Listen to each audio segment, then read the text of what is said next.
Maingay ang palengke, parang walang tigil ang mundo sa pag-ikot.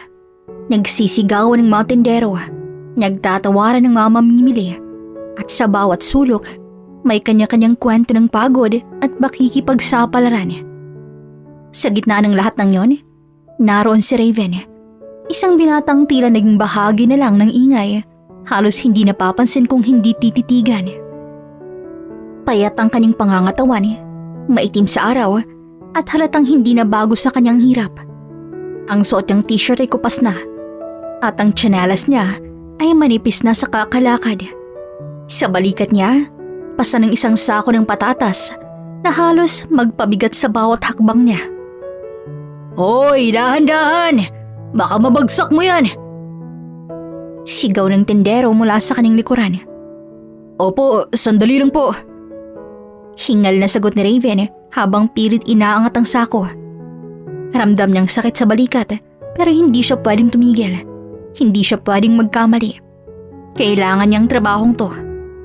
Bawat hakbang niya ay mabagal pero sigurado. Parang bawat galaw niya ay may kasamang dasal na sana'y matapos ng araw na to nang walang problema. Pero hindi ganun kadali. Habang papalapit siya sa kabilang pwesto, napadaan ng 3 kabataan. Malilinis ang damit, maayos ang buhok, at halatang hindi pa kailanman nakaranas ng buhat ng ganito kabigat. Napatingin ang isa kay Raven at agad na pangisi. "Grabe, tingnan mo to." Bulong nito sa kasama. "Parang hindi naliligo." Sagot ng isa, sabay pigil ng tawa. "Hindi yan naliligo. Wala sigurong tubig sa kanila." Dagdag pa ng isa. At doon na sila tuluyang nagtawanan. Malakas, walang hiya. Diretsong tumama kay Raven. Napatigil siya, isang saglit lang. Hindi siya lumingon, hindi siya sumagot. Binaba lamang niya ang tingin niya at nagpatuloy sa paglalakad. Kahit ramdam niya mas mabigat na ngayon ang sako sa kanyang balikat. Sanay na siya. Hindi na bago sa kanyang pagtawa ng iba. Hindi na bago ang tingin ng mga taong parang wala siyang halaga. Sa bawat araw na lumilipas, mas lalo niyang nararamdaman na para sa iba, isa lamang siyang taong pwedeng maliitin. Pero hindi nila alam, may dahilan kung bakit hindi siya sumusuko. Paglubog ng araw, unti-unting humupa ang ingay ng palengke. Isa-isa nang nagliligpat ang mga tindero at ang dating masiglang lugar ay nagiging tahimik. Bitbit ang konting sahod na kinita niya sa maghapong pagod, naglakad si Raven pa uwi. Mahaba ang daan, makitid ang iskinita, at bawat hakbang ay tila mas mabigat kaysa kanina. Sa dulo ng iskinita, naroon ang kanilang bahay. Isang maliit na barong-barong na gawa sa pinagtagpi-tagping yero at kahoy. May butas ang bubong at kapag umuulan, tumutulo sa loob. Pero yun ang tahanan nila. Huminga siya ng malalim bago pumasok. "Nay, nandito na po ako." Mahina niyang tawag. Tahimik ang loob. Saglit siyang kinabahan. Hanggang sa marinig niya ang mahinang boses. "Raven!" Agad siyang napasugod sa loob. Sa lumang kama, nakahiga ang kanyang ina. Maputla, payat, at halatang nanghihina. Ang dating malakas sa babae na siyang nag-alaga sa kanya ay ngayon ay tila unti-unting nawawala sa kanyang harapan. "Nay, kamusta na po kayo?" Tanong niya habang lumalapit at hinahawakan ng kamay nito. Ngumiti ang kanyang ina kahit halata ang sakit sa kanyang muka. "Okay lang ako, anak." Pero alam ni Raven na hindi totoo yun. Hindi na ito simpleng pagod. Hindi na ito simpleng sakit. Mas may malalim na dahilan at kinakatakot niya yun. Kinuha ni Raven ang maliit na supot ng pagkaing dala niya. Binuksan niya to at inilabas ang kanin at konting tuyo. "Nay, kain na po tayo." Umiling ang kaning ina. Hindi na. Ikaw na lamang ang kumain." "Hindi po pwede. Sabay ho tayo." Hinati niyang pagkain kahit alam niyang kulang yon kahit para sa isa. Pero para sa kanya, mas mahalagang kumain ng kaning ina. Tahimik silang kumain, walang nagsalita. Pero sa katahimikan, nandun ang pagmamahal na hindi kayang sukatin ng kahit anong pera. Biglang napaubo ang kaning ina. 1 beses, 2 beses, hanggang sa sunod-sunod. Nay? Nag-aalalang sabi ni Raven habang hinahawakan siya. Napahawak to sa kanyang dibdib at sa susunod na sandali, may dugo. Nanlaking mata ni Raven. Nay, bakit may dugo? Nanginginig niyang tanong. Pinunasan ng kanyang ina ang labi niya at pilit ng ngumiti. Ay, wala to. Konting ubo lang. Pero hindi na yung simpleng ubo. At alam niyo ni Raven, hindi siya nagsalita. Hindi niya alam kung anong sasabihin. Ang tanging nararamdaman niya ay takot. Isang takot na hindi niya kayang ipaliwanag. Kinagabihan, habang natutulog ang kanyang ina, lumabas si Raven at naupo sa labas ng kanilang bahay. Tahimik ang paligid. Walang ingay, walang tao. Para bang tumigil ang mundo para sa kanya. Tumingala siya sa langit, madilim, pero may ilang bituin na kumikislap. Panginoon, hindi ko na po alam ang gagawin ko. Napapikit siya at doon niya hinayaan ang sariling umiyak. Hindi ko po kayang mawala siya. Siya na lang po meron ako. Kung pwede lang, ako na lang pong mahirapan. Huwag na lang po siya. Hindi alam ng mga taong tumatawa sa kanya na bawat gabi, ganto siya. Tahimik na lumalaban, tahimik na umaasa. Kinabukasan, bumalik siya ng palengke. Parehong trabaho, parehong pagod, at muli, dumaan ang parehong grupo. Uy, buhay pa pala to. Sigaw ng isa. Nagtawanan sila. Magkanong sweldo mo? Baka mas mahal pang baon namin ah. May isa pang naglabas ng cellphone. Video natin to, pre. Napatigas si Raven. Huminga siya ng malalim. Pilit niyang tinigilan ng galit na gusto nang sumabog sa kanyang dibdib. At least, pinaghihirapan ko. Mahinahon niyang sagot. Saglit namang natahimik ang grupo, pero agad din silang tumawa. Mayabang pa. Tumaligod si Raven at naglakad palayo. Hindi dahil talo siya, kundi dahil may mas mahalaga siyang dahilan para magpatuloy. Habang pauwi siya, napadaan siya sa isang maliit na ospital. Napahinto siya. Tumingin sa loob. May mga doktor, may mga gamot, may pag-asa. Pero may presyo at yun ang wala siya. Kung may pera lang sana. Kinagabihan, mas lumala ang kondisyon ng kanyang ina. Mas mabigat ang paghinga nito at mas mahina ang boses. Raven, dito lang po ako, Nay. Sagot niya sa habang hawak ang kamay nito. Biglang napahawak sa dibdib ang kanyang ina. Raven, Nay? Sunod-sunod ang ubo, mas malakas, mas nakakatakot at muling may dugo. Nanginginig si Raven. Hindi niya na alam ang gagawin. Hindi na po pwede ito. Tumayo siya. Dadalhin ko po kayo ng ospital. Pero bigla siyang napahinto. Wala siyang pera. Wala siyang sasakyan. Wala siyang matatakbuhan. Sa gitna ng dilim, hawak ang kanyang ina, napaiyak siya. Panginoon, tulungan niyo po ako. At sa sandaling yun, may kumatok sa pinto. Mahina pero malinaw. Napatingin si Raven. Dahan-dahan siyang tumayo, mabigat ang bawat hakbang. Hiramdam ang kaba. Hinawakan niya ang doorknob, huminga ng malalim at binuksan ang pinto. Sa harap niya may isang lalaking nakatayo. Hindi niya kilala. Tahimik, diretso ang tingin, parang alam ang lahat. At alam ko ang nangyayari sa nanay mo. Nanlaking mata ni Raven. At tutulungan kita. Pero may kapalit. At sa gabing yon, nagsimula ang isang kwento na magbabago sa buhay ni Raven. Isang kwentong hindi niya kailanman inaasahan. Hindi lahat ng tulong galing sa mabuting intensyon niya. Hindi agad nakapagsalita si Raven. Nakatayo siya sa harap ng pinto, nakatitig sa lalaking ngayon lamang niya nakita sa buong buhay niya. Tahimik ito, Pero may kakaibang bigat ang presensya. Parang alam nito ang lahat kahit hindi pa nagsasalita. Sa likod ni Raven, naroon ang kaning ina. Halos hindi na makagalaw. Bawat paghinga ay tila isang laban. Sa harap niya, isang estranghero na nagsasabing kaya nitong baguhin ang lahat. At tutulungan kita. Pero may kapalit. Parang tumigil ang oras. Sino po kayo? Halos pabulong na tanong ni Raven. Ramdam ang kaba sa kaning dibdib. Ngumiti ang lalaki pero hindi yun ngiting nakaka-comfort. May halong misteryo. May halong babala. Hindi na mahalaga kung sino ako. Mas mahalaga kung gaano mo kamahal ang nanay mo. Parang may kumurot sa puso ni Raven. Napatingin siya sa loob.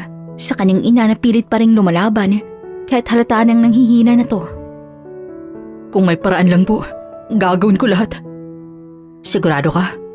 Opo. Doon nagsimula ang pagbabagong hindi niya inaasahan. Pumasok ang lalaki sa loob ng bahay na parang may karapatan. Lumapit to sa kama at tinitigan ng ina ni Raven na tila sinusuri ang bawat detalye. Matagal na to. Hindi na ito simpleng sakit. Nanlumos si Raven. Pwede pa po ba siyang gumaling? Napatingin sa kanya ang lalaki. Pwede. Pero may kapalit.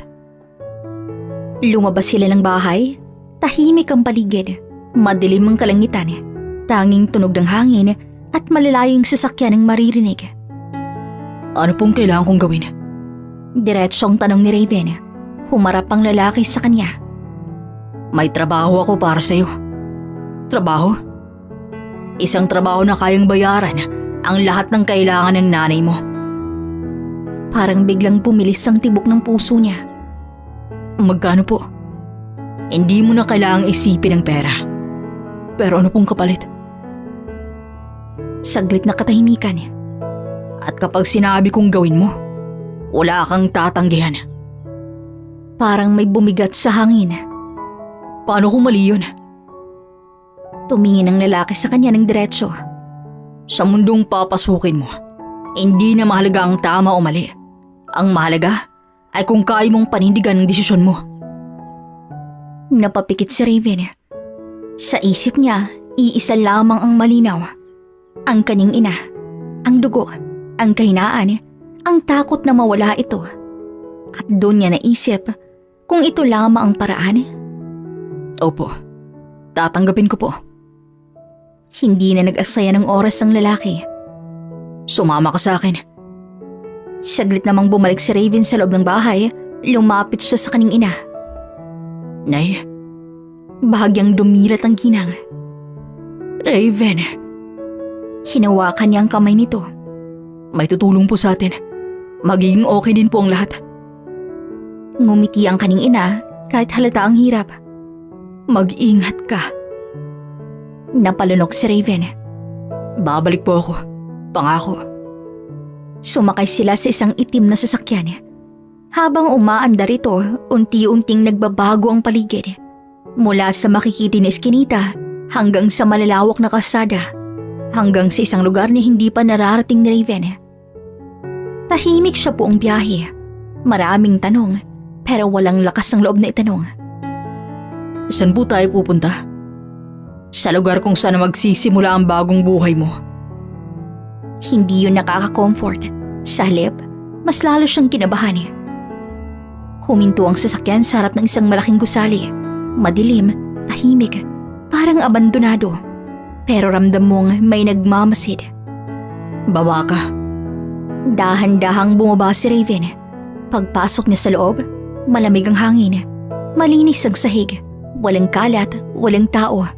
Pero bawat hakbang niya ay may kasamang kaba. Dito ka muna. Naupo si Raven. Lumipas ang ilang minuto hanggang sa may lumapit na isa pang lalaki. Mas matanda, mas seryoso ang mukha. Tumingin ka sa akin. Sumunod si Raven. Handa ka bang gawin ang lahat para sa nanay mo? Opo. Handa ka bang magsinungaling? Opo. Handa ka bang gumawa ng bagay na pagsisisihan mo? Napatigas si Raven pero naalala niya ang kaning ina. At kung yun ang paraan, opo. Magaling. Simula ngayon hindi ka na si Raven na kilala mo.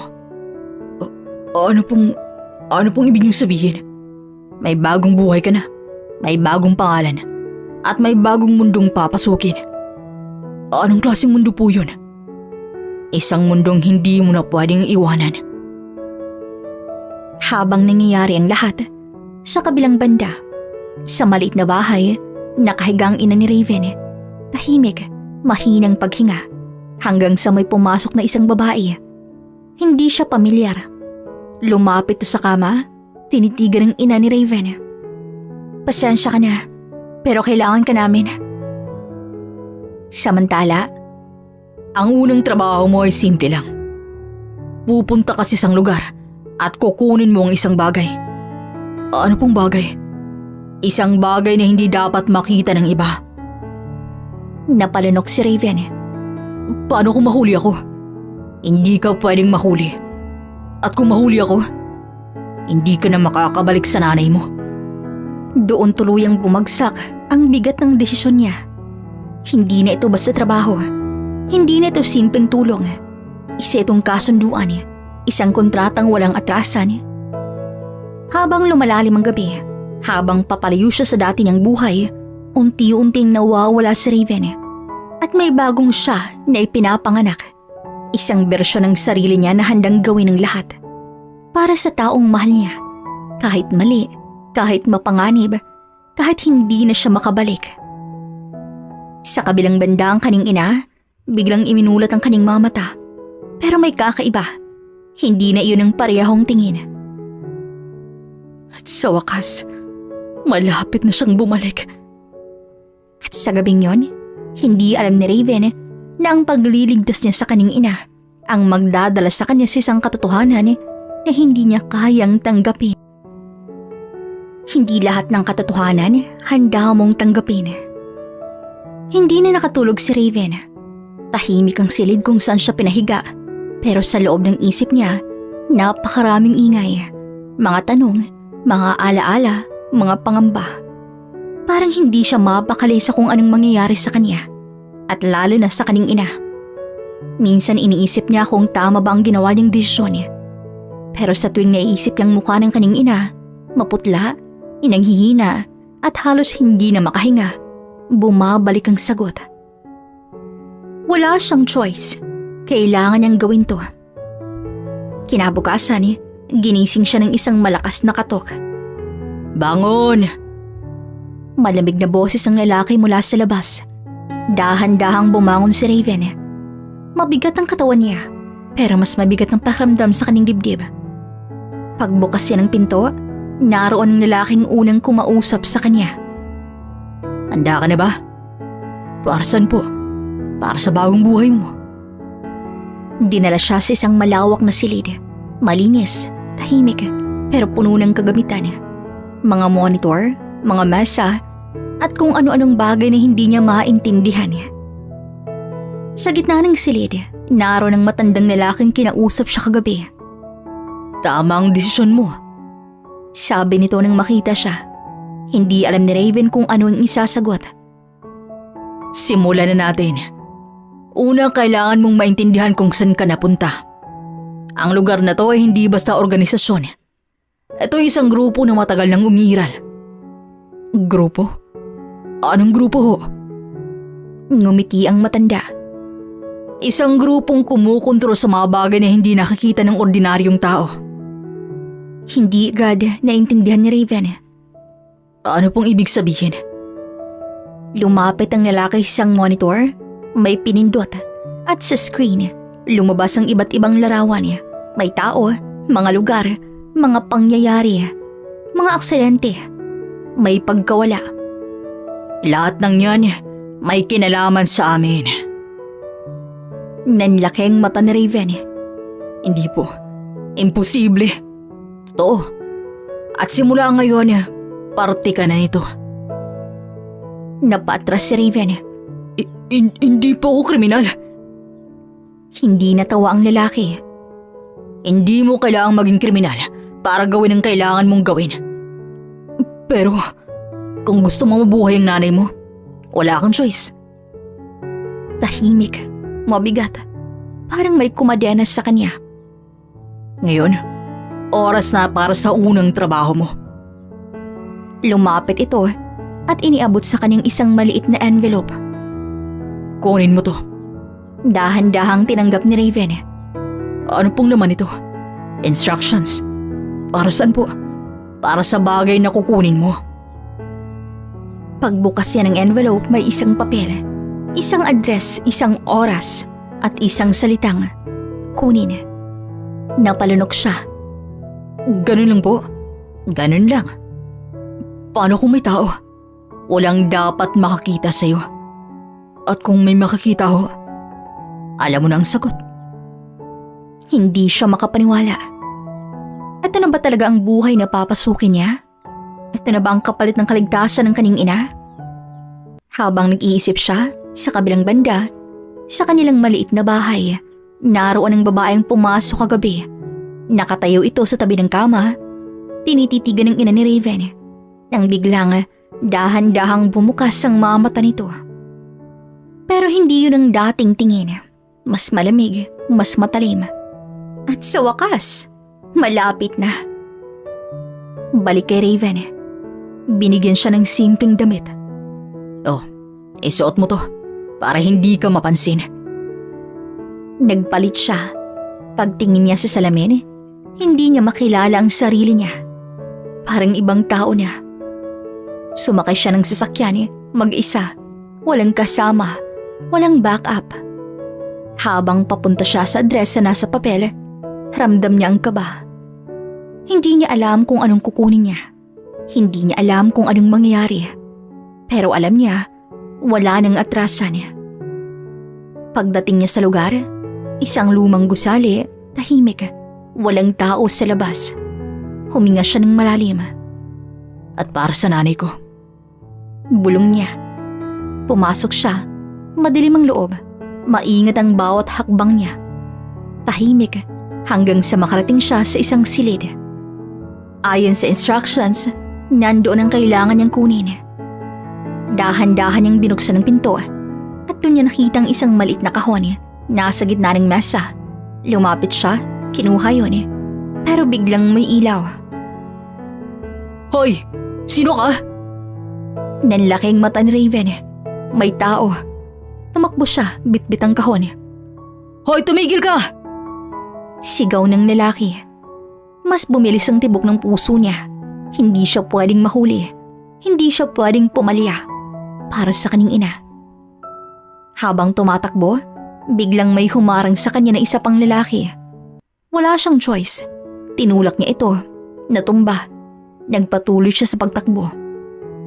Paglabas niya ng gusali, huminto siya sandali. Hingal, pawis, takot. Pero hawak pa rin niya ang kahon. Pagbalik niya sa grupo, tahimik siyang pumasok. Inabot niya ang kahon. Tinanggap iyon ng matandang lalaki. Binuksan, ngumiti. Magaling. Pero si Raven hindi makapagsalita. Nanginginig pa rin ang kamay niya. May nasaktan po ako. Tumingin ang lalaki sa kanya. At iyon pa lamang ang simula. Sa kabilang banda ang kaning ina, dahan-dahang umupo sa kama. Kahit dapat ay hindi na siya makagalaw. At oras na bumalik siya sa tunay niyang mundo. At sa sandaling yon, hindi alam ni Raven na ang taong inligtas niya ay may lihim na mas mapanganib pa sa lahat. May mga lihim na mas mabuting hindi na lamang nalaman niya. Hindi pa rin mapakali si Raven. Kahit nakabalik na siya ng silid na binigay sa kanya, kahit tahimik ang paligid, kahit wala nang humahabol, hindi pa rin nawawala ang bigat sa kanyang dibdib. Paulit-ulit sa isip niya ang nangyari. Ang pagpasok niya sa gusali, ang pagkuha niya ng kahon, ang taong natulak niya. Ang takot sa mata nito. Hindi niya alam kung ayos lang ba yun. Hindi niya alam kung buhay pa ba ang lalaking yun. At higit sa lahat, hindi niya alam kung ito na ba talaga ang magiging buhay niya. Napahawak siya sa kanyang ulo. Ano tong ginagawa ko? mahina niyang bulong. Hindi ito ang Raven na kilala niya. Hindi ito ang Raven na simpleng nagbubuhat sa palengke, pero ngayon, wala na siyang choice. Kinabukasan, maaga siyang ginising. Sumunod ka. Malamig na utos ng lalaking nagdala sa kanya. Walang paliwanag, walang tanong. Sumunod si Raven. Dinala siya sa isang silid na mas malaki kesa sa iba. Mas maliwanag, mas tahimik. Sa gitna nito, naroon ang matandang lalaking nakaupo, tila naghihintay. Tama ang ginawa mo. Hindi sumagot si Raven. Pero hindi pa yun sapat. Ano pa po bang kailangan? Ang kailangan mo ngayon ay katotohanan. Napakunot ang noo ni Raven. Anong katotohanan po? Tumayo ang matanda at lumapit sa kanya. Tungkol ito sa nanay mo. Parang may biglang sumikip sa libib ni Raven. Anong ibig niyong sabihin?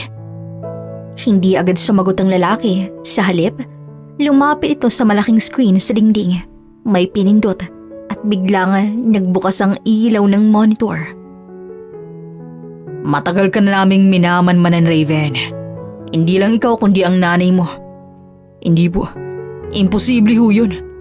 Akala mo ba aksidente lamang ang lahat? Napaatras si Raven. Lumabas sa screen ng isang video. Malabo sa una pero unti-unting luminaw. Isang babae nakatalikod. Pagharap nito, nanlaki ang kanyang mga mata. Nay? Pero hindi ito ang nanay niya na kilala niya. Mas malakas, mas matapang ang aura. Iba ang tingin. Hindi po siya yan. Nanginginig niyang sabi. Siya yan. At hindi siyang iniisip mong tao.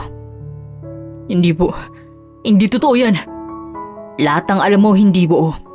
Ang nanay mo ay dating bahagi ng grupo namin. Ano? Isa siya sa pinakamahusay. Hindi pwede. Mahina siya. May sakit siya. Ngayon. Pero hindi dati. Nagpatuloy ang video, iba't ibang eksena. Ang kaning ina, malakas, mabilis. May kung hawak na kung ano-anong bagay. Tila gumagawa ng mga bagay na hindi niya maintindihan. Mga misyon, mga lihim, mga panganib. Hindi. Bulong ni Raven. Hindi niya matanggap. Hindi niya kaya. Bakit po? Bakit niya po itinago sa akin? Ngumiti ang matanda. Dahil gusto kanyang ilayo rito. Pero hindi niya kinaya. Ano pong ibig niyong sabihin? May nangyari. Biglang nagbago ang video. Isang misyon, may habulan, may kaguluhan, hanggang sa isang pagsabog. Napapikit si Raven. Pagmulat niya, nakahiga ang kaning ina. Sugatan, duguan. At dun siya nang wala sa amin. Akala namin patay na siya. Natahimik si Raven. Hindi niya alam ang mararamdaman. Galit, takot, pagkalito. Pero buhay siya. At ikaw ang dahilan kung bakit siya bumalik sa radar namin. Bakit po? Bakit po siya kailangan? Tumingin ang matanda sa kanya. Dahil may dala siyang impormasyon. Anong impormasyon? Isang bagay na kayang sirain ng buong organisasyon. Hindi po. Hindi po siya ganun. Kung gayon, ay hindi mo talaga siya kilala. Napaupo si Raven. Parang hindi niya nakilala ang mundo niya. Ang nanay niya, ang sarili niya. Kung ganun, bakit niyo po ako tinulungan? Simple lang, para mapalapit sa kanya. Ginamit niyo lang po ako at ginamit po rin kami para iligtas siya. At ngayon, may choice ka. Choice? Sumama ka sa amin at tulungan mo kaming makuha ang kailangan namin. At kung tumanggi ako, alam mo nang mangyayari sa nanay mo. Napapikit si Raven. Lahat umiikot, lahat bumibigat. Hindi niya alam kung anong tama. Hindi niya alam kung sinong paniniwalaan. Pero isa lamang sigurado, hindi niya kayang mawala ang kaning ina. Kahit ano pa siya, nanay ko pa rin siya. Sa kabilang banda, ang kanyang inay nakatayo na. Hindi na manghina, hindi na nanghihina. At sa harap niya, ang parehong babaeng nakita kanina. Matagal kitang hinintay. Ngumiti ang ina ni Raven. At ngayon babawi na ako. At sa sandaling yon, hindi alam ni Raven na ang tunay na laban, hindi laban para iligtas ang kaning ina, kundi laban para sa kanya. Minsan ang pinakamahirap na laban ay laban sa taong pinakamamahal mo. Hindi makagalaw si Raven. Parang nanigas ang buong katawan niya matapos marinig ang katotohanan. Ang nanay niya, hindi lamang simpleng may sakit. Hindi lang isang mahina't nangangailangan ng tulong, kundi isang taong may nakaraan. Isang taong bahagi ng isang mundong hindi na kailanman naisip. At mas masakit pa, ginamit siya para mapalapit dito. Napaupo siya sa malamig na sahig. Hawak ang ulo niya. Hindi ko kaya to.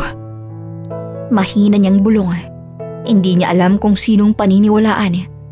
Ang mga taong nasa harap niya na nagsisabing delikado ang kaning ina o ang alaala niya ng isang nanay na buong buhay niya ay nagmahal at nagsakripisyo para sa kanya.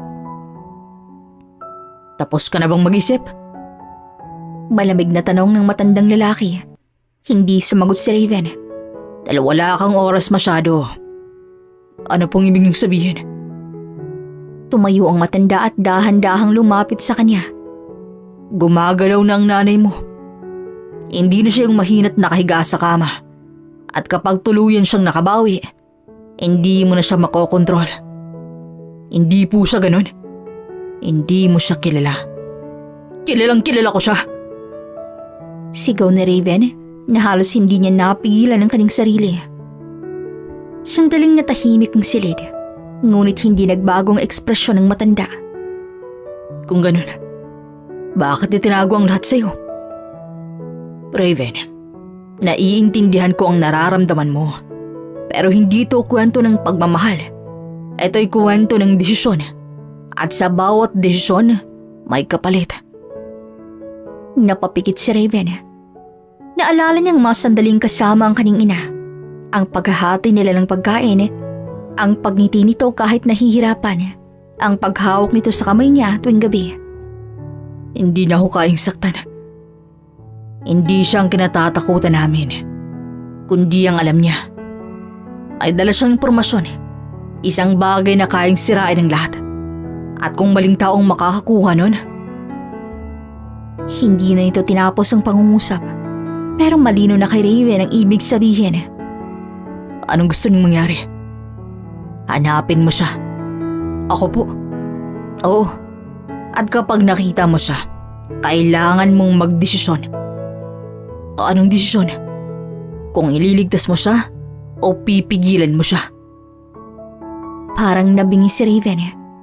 Hindi niya kayang isipin yon. Hindi niya kayang gawin yon.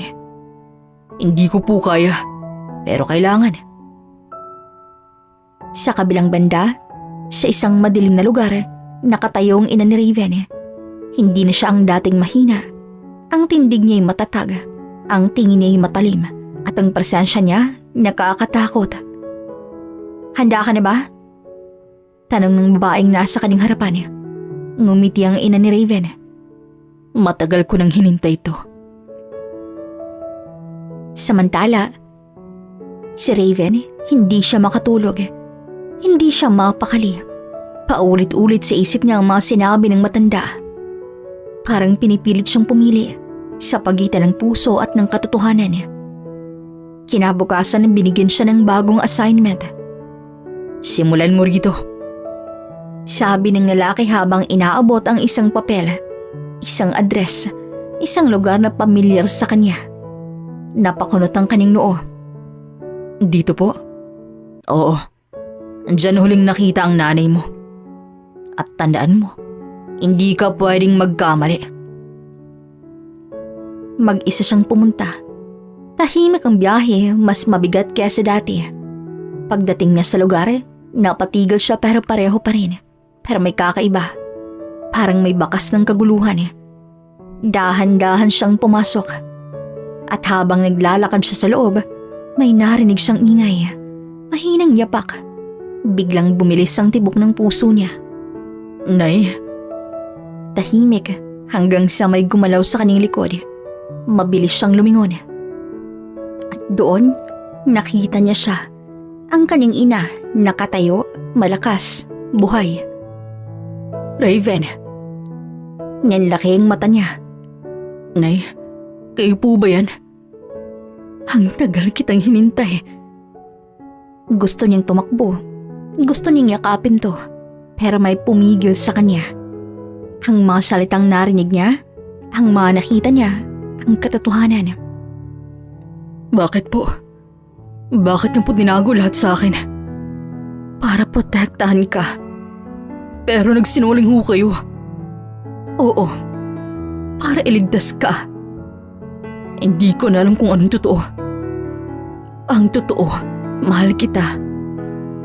Parang nabasag ang puso niya, pero kasabay nito, may kaba, may duda. Habang magharap sila, dalawang mundong magkaiba. Dalawang katotohanang hindi pwedeng magsabay. Napapikit si Raven at sa isip niya, kailangan niyang pumili. Minsan ang unang laban hindi para manalo, kundi para malaman kung hanggang saan ka lumaban. Nakatayo si Raven sa gitna ng madilim na silid. Sa harap niya ang kanyang ina. Buhay, malakas, iba. Ang mga mata nito ay hindi nakatulad ng dati. Wala na ang lambing na nakasayanayan niya. Sa halip, may lalim, may bigat, may tinatagong bagay na hindi niya maabot. Gusto niyang lumapit. Gusto niyang yakapin to. Gusto niyang maniwala ng lahat ng sinabi sa kanya ay kasinungalingan lang. Pero ang alaala ng mga nakita niya, ang video, ang mga misyon, ang mga salita ng matandang lalaki parang humahawak sa kanya. Pinipigilan siyang sumuko sa emosyon. Kung sinabi niyo po sa akin ang totoo, baka mas naiintindihan ko pa.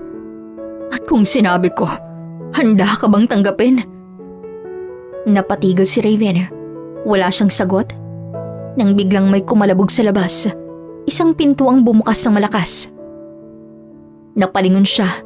Naroon ang lalaking nagdala sa kanya sa organisasyon, kasama ang 2 pang armado. Lumayo ka sa kanya!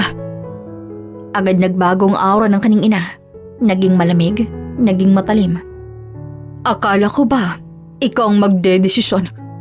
Pero mukhang silang nagdesisyon para sa'yo. Sumama ka sa akin, Raven. Hindi mo naiintindihan ginagawa niya. Hindi rin nila naiintindihan. Nay, pumili ka. Ngayon. Parang biglang tumigil ang mundo. Hindi pa siya handa. Hindi pa niya kayang pumili. Pero hindi na siya binigyan ng oras. Biglang sumugod ng isa sa mga tauhan ng organisasyon. Mabilis, diretso sa kanyang ina. Napasigaw si Raven. Pero huli na. Sa isang iglap, umiwas ang kanyang ina. Mabilis, eksakto. Parang sanay na sanay. At sa susunod na sandali, bumagsak ang tauhan sa sahig. Walang malay. Nanlaki ang mga mata ni Raven. Hindi niya inaalsahan ng bilis, ang lakas, ang kontrol. Lumayo ka, Raven. Hindi to laban mo. Pero huli na. Sumugod na rin ang isa pa at ang isa pa. Sa loob ng ilang segundo, naggagulo ang buong silid. Mga suntok, mga iwas, mga sigaw. Hindi makagalaw si Raven. Hindi niya alam kung sino ang tutulungan. Hindi niya alam kung sino ang tama. Hanggang sa may isang lumapit sa kanya. Hinawakan siya. Raven, alis na tayo rito. Pero bago pa siya makahakbang, may humarang. Ang kanyang ina. Diretso ang tingin nito sa kanya. Sumama ka sa kanila. Ano? Hindi ka pa handa sa mundong to. Hindi po ako aalis. Hindi ko po kayo iiwan ulit. Saglit na nagbagong ekspresyon ng kanyang ina. Parang bumalik ang dati, ang lambing, ang sakit, pero nawala rin agad. At kung mananatili ka, baka ako ang makasakit sa iyo. Nanlaki ang mata ni Raven. Biglang may pumutok. Isang malakas na tunog. Baril. Napalingon si Raven. Ang lalaki mula sa organisasyon may hawak na baril nakatutok sa kanyang ina. Tapusin na natin to. Raven, umalis ka dyan. Hindi ko po kayo papayagang saktan siya. Sandaling natahimik ang lahat. 3 direksyon, 3 desisyon. Isang maling galaw at tapos na ang lahat. Raven, Paglingon niya, nakita niya ang luha sa mga mata nito. patawad. At sa isang iglap, kumilos to ng bilis. Hindi niya nakita kung paano, pero sa susunod na sandali, nasa harap to ng lalaking may baril.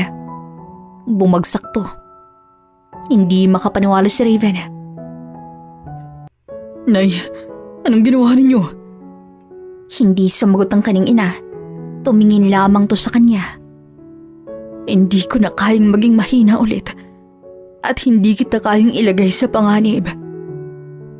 Biglang may mapaparating na yabag. Mas marami, mas mabigat.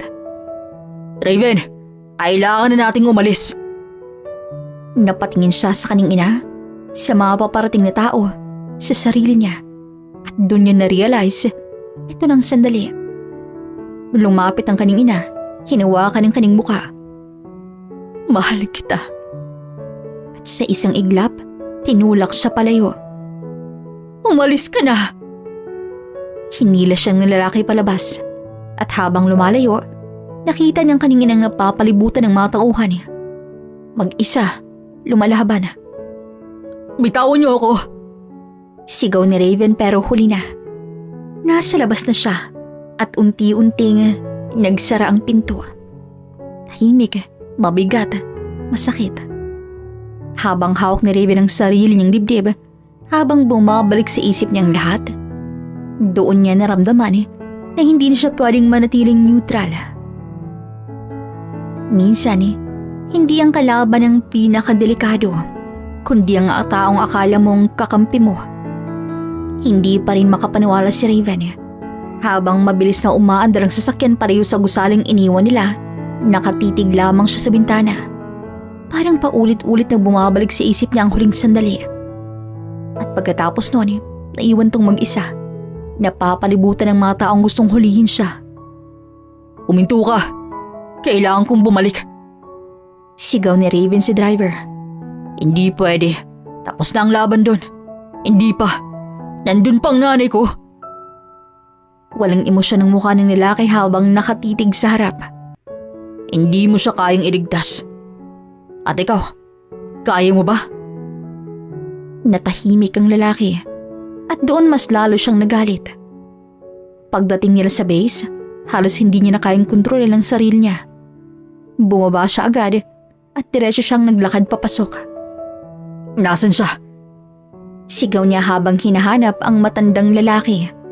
Lumingon ng mga tao sa paligid pero walang sumagot hanggang sa...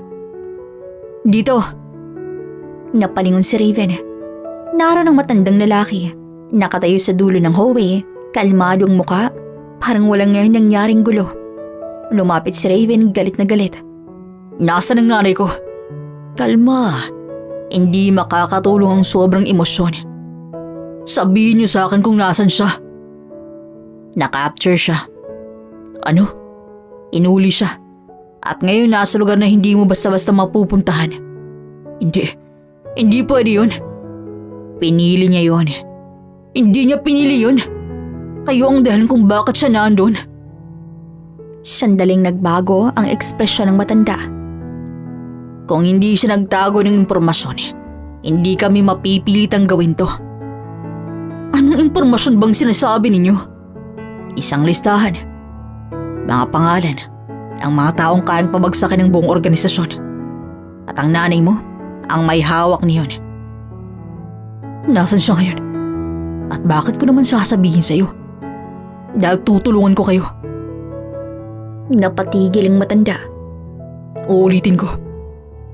Tulungan niyo ako iligtas siya. At tutulungan ko kayong makuha ang gusto ninyo. At kung lokohin mo kami, hindi ko kayo lulukohin. Dahil pareho lamang tayo ng gusto. Ang makita siyang buhay. Matagal bago sumagot ang matanda hanggang sa May isang paraan. Hindi namin alam ang eksatong lokasyon niya, pero may lead kami. May tao. Isang dating miyembro na alam kung saan siya dadalhin. Kung ganun, dalhin niyo ako sa kanya. Hindi ganun kadali yun. At bakit? Dahil gusto mong makakuha ng impormasyon, kailangan mong gawin ang isang bagay. Kailangan mong ipakita na isa ka na sa amin. Anong ibig niyo sabihin? May target. Hindi ko kaya yun. Ay, kung hindi mo kaya, hindi mo rin kayang iligtas ang nanay mo. Sa kabilang banda, sa isang madilim na silid, nakataling ina ni Raven. Mahinang ilaw, tahimik ang paligid. Pero ang kanyang mata, gising, matapang. May pumasok na lalaki, hindi siya pamilyar. Nasaan ang listahan? Alam mong hindi ka makakalabas rito. Hindi ko kailangang lumabas dahil siya ang darating. Samantalang si Raven, nakatayo siya sa gitna ng silid. Nag-iisa, iniisip ang lahat. Ang nanay niya, ang listahan, ang kapalit. Kung ito lamang ang tanging paraan. At kung kailangan ko maging katulad nila, gagawin ko.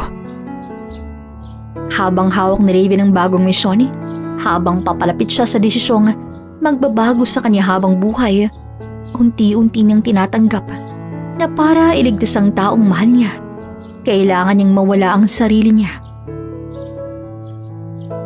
May mga desisyon na kahit tama, sisirain ka pa rin. Hindi mapakali si Raven. Nakatayo siya sa gilid ng isang gusali, nakatanaw sa malayo, hawak ang maliit na papel na naglalaman ng kanyang susunod na misyon. Tahimik ang gabi pero sa loob niya, parang may bagyong hindi mapigilan. Paulit-ulit niyang binabasa ang pangalan.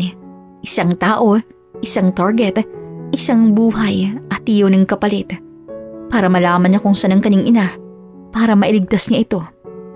Napapikit siya. Hindi ko kaya. Bulong niya, pero agad niyang naalala ang mukha ng kanyang ina.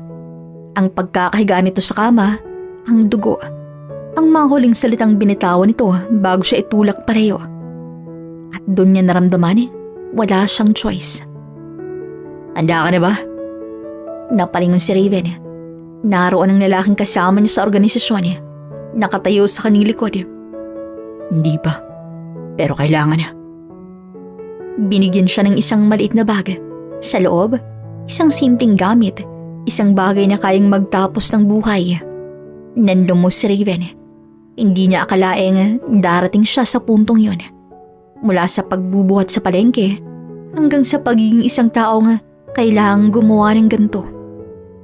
Simple lamang ang misyon. Pasok ka, hanapin mo ang target at tapusin mo. Ganun lang.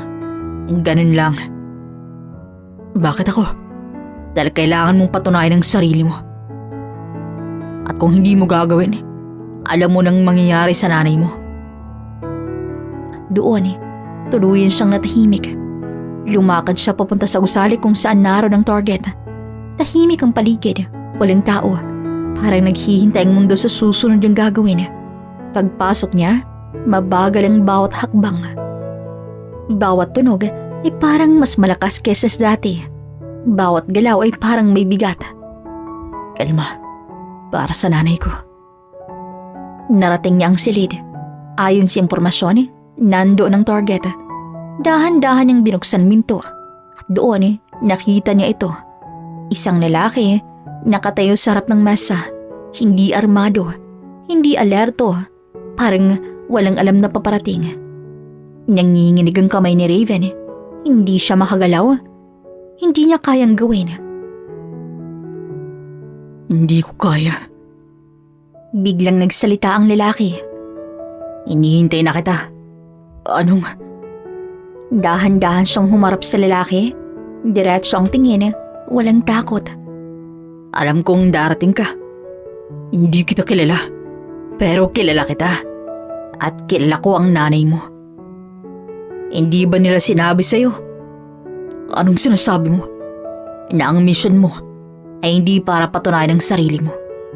kundi para tanggalin ang tanging taong makakatulong sa'yo. Dahil ako ang may alam kung nasaan ang nanay mo.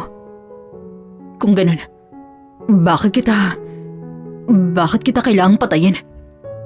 Dahil ayaw nilang malaman mo ang totoo. Anong totoo? Na ang nanay mo ay hindi biktima.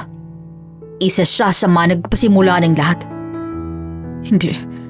Hindi ko na alam kung anong paniniwalaan ko. Kung gusto mong malaman ang totoo, huwag mo akong patayin. At kung hindi kita papatayin, anong mangyayari? Malalaman mo kung sino kang talaga. Doon tuluyang bumagsak ang mundo ni Raven. Habang hawak niya ang desisyon, habang nakatutok sa kanyang lahat ng posibleng kahihinatnan, nakatayo siya sa pagitan ng utos. Hindi lahat ng katotohanan nagpapalaya. May mga katotohanan na winawasak ang lahat ng pinaniniwalaan mo. Nanginginig pa rin ang kamay ni Raven. Nakatutok ang hawak niyang sandata sa lalaking nasa kanyang harapan. Ang taong nagsisabing alam niya ang lahat. Ang taong nagsisabing siya lang ang susi para mahanap ang kanyang ina. Tahimik ang silid. Walang gumagalaw. Walang humihinga ng malalim. Parang naghihintay ang mundo sa susunod na gagawin ni Raven. Gawin mo na. Napalingon siya sa boses sa likod. Dahan-dahan siyang lumingon at nanlaki ang kanyang mga mata. Naroon ang lalaking mula sa organisasyon kasama ang 2 pang armado. Alam kong dito ka pupunta. Sinundan niyo ako. Hindi ka namin basta-basta pababayaan. Lalo na sa gantong klaseng misyon. Ngayon, tapusin mo na siya. Nanginginig ang kamay ni Raven. Hindi siya makagalaw, hindi siya makapagdesisyon. Raven, kung gagawin mo yan, hindi mo na malalaman ito. Tumahimik ka! Hindi ka nila sinasabihan ng buong kwento. Isa pa, at papatayin na namin siya. Galit na sigaw ng tauhan ng organisasyon. Raven, tingnan mo ako. Kung gusto mong malaman ng totoo, huwag mo silang sundin. Nanginginig ang kamay ni Raven. 2 direksyon, 2 katotohanan, 2 buhay. Napapikit siya. At sa isang iglap, kumilo siya. Isang malakas na tunog, tahimik. Pagmulat ng mata ni Raven, nanlaki ang kanyang mga mata.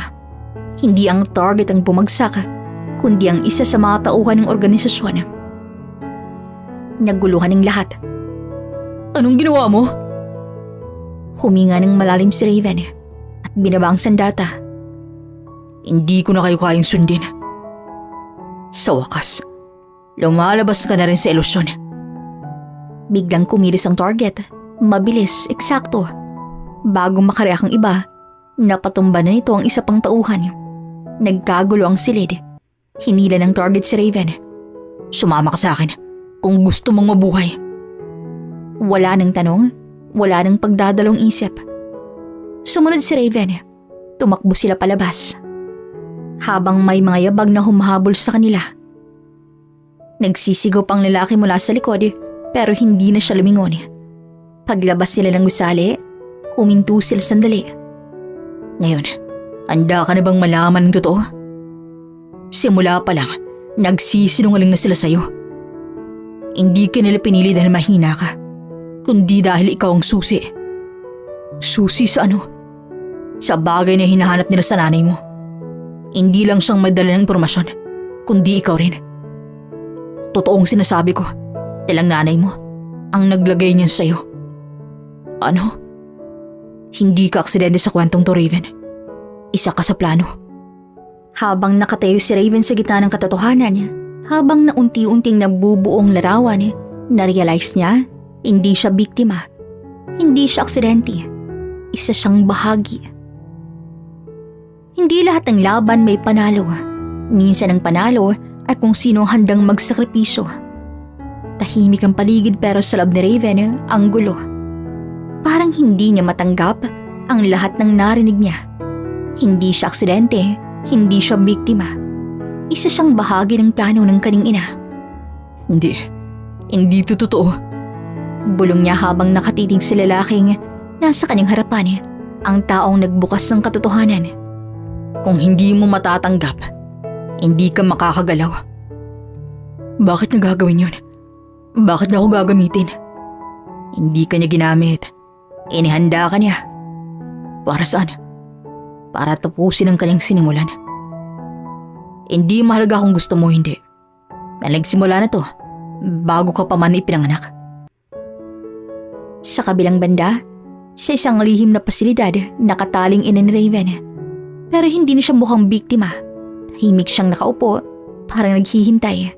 May bumukas sa pinto. Pumasok ang matandang lalaki mula sa organisasyon. Hanggang dito na lamang ang laro mo. Hindi pa nagsisimula ang totoong laro. Samantala, Kung gusto mong makita siya, alam ko kung nasan siya. Pero may kapalit. Kapag nalaman mo ang buong katotohanan, hindi ka na makakabalik sa dati. Matagal na akong hindi nakabalik.